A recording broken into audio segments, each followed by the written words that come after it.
It gives me that enormous satisfaction to repair and restore things.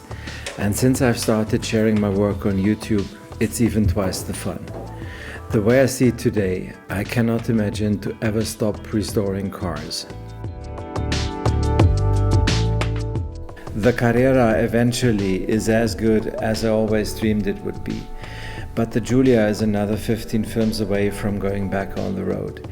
The Targa's brakes and suspensions need some love, and as beautiful as it is, I have my doubts it won't surprise me with some rust somewhere. And let me tell you a secret, I have a shopping list. It's a long one.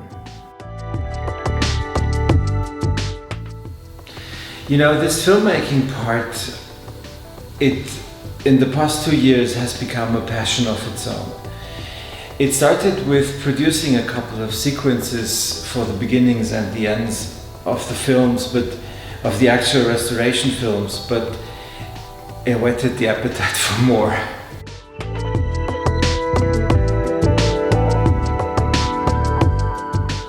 Man, I could have finished the Giulia in the time it took me to shoot this.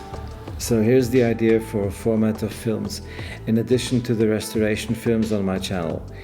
5-minute features about cars, car individuals, the style, the state, the way they drive, their history and whether they are any good, the restoration they were undergoing, the repair projects their owners have in mind. A bit like a bunch of guys standing around a car with a beer in their hand and talking about it.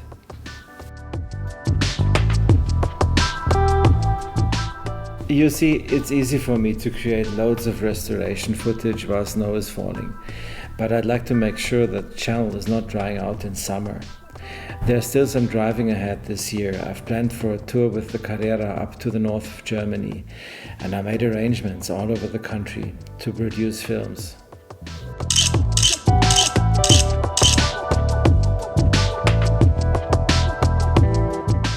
The first one about this beautiful silver 77 is completed, release Friday afternoon.